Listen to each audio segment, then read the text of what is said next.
देश में ईमानदारी और पारदर्शिता के नाम पर बनाया गया जेम पोर्टल अब दलाली और घोटालों का नया अड्डा बनता जा रहा है। ताजा मामला उस वक्त सामने है जब सप्लायर आदर्श श्रीवास्तव ने खुलासा किया कि उन्होंने सबसे कम रेट यानी L1 में सामान देने की पेशकश की, फिर भी सरकारी विभाग ने ऑर्डर किसी और को थमा दिया, वो भी ऐसे व्यक्ति को जिसके पास ना तो मैन्युफैक्चरिंग यूनिट है और ना ही स्टार्टअप इंडिया सर्टिफिकेट।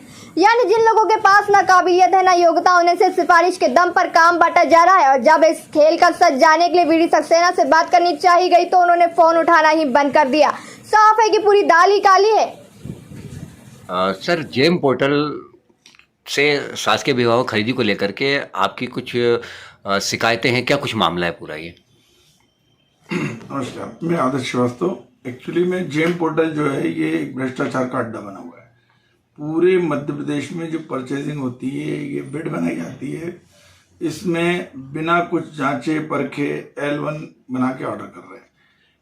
बहुत सारी बिडों में मेरी कंपनी जो कि स्टार्टअप इंडिया में रजिस्टर्ड है, ISO है, इंपोर्ट एक्सपोर्ट लाइसेंस है, उद्यम आधार में रजिस्टर्ड है, MSME यूनिट है और रनिंग में है, उसके बावजूद स्कूल यूनिफॉर्म का ऑर्डर जो है अदर्स कंपनी को दिया जाता है। और ये मेरे पास प्रूफ है, मैं L1 हूँ। ये देखिए आप, ये L1 इसमें भी हूँ, इसमें भी L1 हूँ, इसमें L1 हूँ। ये पूरी जितनी बिड दिखा रहा हूँ सब L1 है।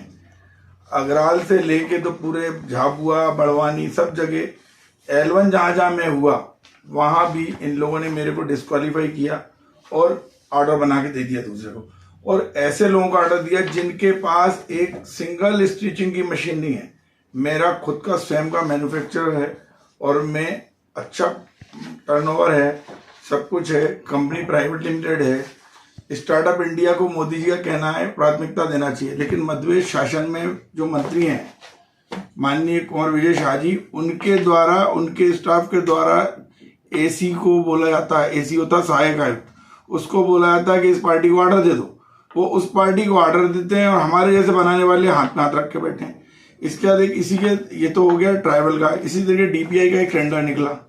इस टेंडर में EMD कुछ तो भी लिखी है, 57 लाख रुपए का इसको टर्नओवर चाहिए। इनने EMD जो है बिल्कुल टोटल गलत लिख रखी है। और उसके बाद जब मैं गया मिस्टर BV सक्सेना से मिलने तो मिले वो, और उसके बाद से उनने फोन उठाना बंद कर दिया मेरा। और उन्होंने बोला कि मैं भी आपको कंफर्म करके बताता हूँ, नाम मेरा है, काम कोई और देखता है। भाई काम कोई भी देखता है, लेकिन ये टेंडर का हुआ क्या नहीं बता रहे हैं। इसी तरीके से पिछले साल होशंगाबाद जिले में JD मैडम अभी रिटायर होने वाली 31 को, उनके द्वारा DPI के कहने पे एक ऑर्डर, एक टेंडर निकाला। टेंडर फॉर्म के लिए 500-500 रुपये ले लिए। फिर हमारे को मैसेज आता है कि 500 रुपये रिफंड हो जाएंगे और वो जो है आप वो टेंडर निरस्त हो गया है। तो ये कोई नीति, कोई स्पष्ट कुछ नहीं है और भ्रष्टाचार हो रहा है। इसमें केवल जो है ये बिड बनती है और जिसको वो चाह रहे हैं पहले सेटिंग होती है उसको ऑर्डर देते हैं। हम L1 होने के बाद हमारी क्वालिटी चेक करो, हम सबको लेटर डालते हैं कि भाई हमारा आप सैंपल लो, हमारी क्वालिटी से मैच करो, अगर हमारी क्वालिटी का माल मिले तो आप ऑर्डर दो, उसके बाद पेमेंट देते वक्त उससे मिलान करो और हमें पेमेंट करो। तो भ्रष्टाचार की सीमा खत्म हो गई और जो भी ये पूरा डिपार्टमेंट मंत्री जी के यहाँ से चल रहा है। आपको डिस्क्वालीफाई करने का क्या कारण बताया है? कारण कुछ नहीं बताते, वो तो अंधेर नगरी चौपड़ राजा, उनके हाथ में जैसे जिस पार्टी से बात हो गई उसको उनने क्वालिफाई किया। अब जैसे कि एक कोई SK इंटरप्राइजेज है या साइन इंटरप्राइजेज, उसको ऑर्डर देते हैं। भाई उससे ये तो पूछो मैन्युफैक्चर ही नहीं है। स्कूल यूनिफॉर्म जब मैन्युफैक्चर नहीं है, स्टार्टअप इंडिया नहीं है, तो कैसे उसको दे रहे? फिर मोदी जी काहे के लिए कहते हैं स्टार्टअप इंडिया को प्राथमिकता, MSME?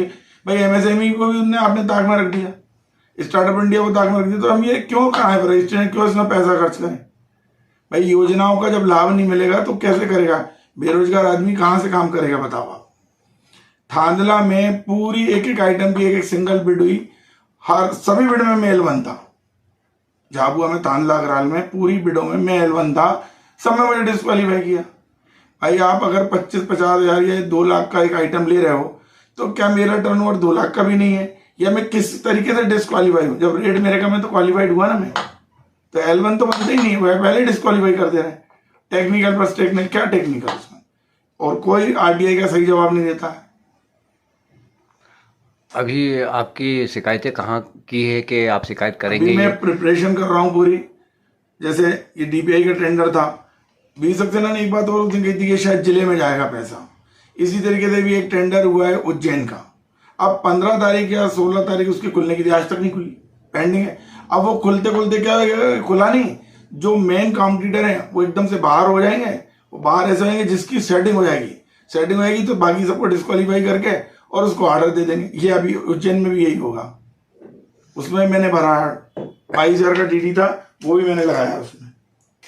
एक जगह तो ऐसा हुआ, सिजोरा डिस्ट्रिक्ट मंडला, वहां एसी है मंडला में गुप्ता मैडम, और वहां भी कलेक्टर वही पहुंच गए, सोमेश मिश्रा, जो झाबुआ में बहुत अच्छा कांड करके आए थे। तो उनने क्या करा है, सिजोरा में बाबू मुझसे कहता है कि आपने हार्ड कॉपी हमको डीडी की नहीं दी। भाई जब हम L1 आ जाएंगे, हमें ऑर्डर आप दोगे तो ऑर्डर देने के पहले आप हमें फोन करोगे या मेल करोगे कि आप हमारे को डीडी सबमिट कर दो, तो हम डीडी सबमिट करेंगे। जैसे डीडी सबमिट करेंगे आप ऑर्डर रिलीज करोगे। ये सिस्टम होता है। जेम पे हार्ड कॉपी तो डीडी की दी नहीं जाती, उसको स्कैन करके अपलोड किया जाता है। ऑर्डर के पहले देना है तो आपने पहले ही डिस्क्वालीफाई कर दिया बिना रीजन के, और रीजन उसमें लिख रहा है डीडी की हार्ड कॉपी नहीं है।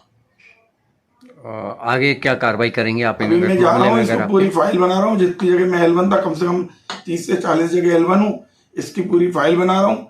पीएमओ में दूंगा, मोहन यादव जी को दूंगा। वैसे मुझे लगता नहीं मोहन यादव जी की कोई कार्रवाई होगी, क्योंकि मैंने बहुत सारी कंप्लेंट कर रखी है, एक पे कार्रवाई नहीं हुई। एक 4 साल से चल रही है, जब शिवराज जी से मोहन यादव जी आ गए, लेकिन वो आज भी कार्रवाई वहीं कहीं पेंडिंग है।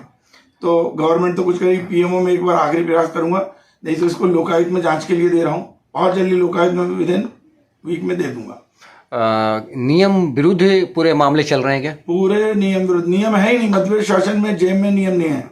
जेम में क्या नियम होने चाहिए आपके हिसाब से? जेम में जो पारदर्शिता ही नहीं है। आपने खुद ने बिड बनाई, खुद ही ने खोल ली, खुद ही ने डिस्क्वालीफाई कर लिया, जिससे सेटिंग हो उसको माल ऑर्डर दे दिया। क्या कुछ कमीशन वगैरह खेल चल रहा है? सब जगह कमीशन खेल चल रहा है।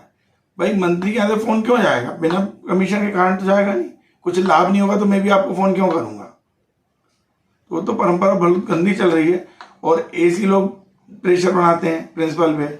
प्रिंसिपल पूरे EMRS में नए आ गए हैं, KSP में पुराने हैं। KSP में ये स्थिति है। मैं तो कह रहा हूं पूरे कमिश्नर से लेके मंत्री सब बैठक लें, जितने मैन्युफैक्चरर हैं उनकी फैक्ट्री का मुआयना कराओ, बनाते भी नहीं बनाते, उनसे सैंपल लो, उसको काम दो। ये प्रोसीजर होना चाहिए। आप तो बस दलालों को काम दे रहे हो। ठीक है, आपको पूरा परिचय दीजिए। मैं आदर्श श्रीवास्तव हूँ, जर्नलिस्ट भी हूँ और ये फैक्ट्री चलाता हूँ मैं।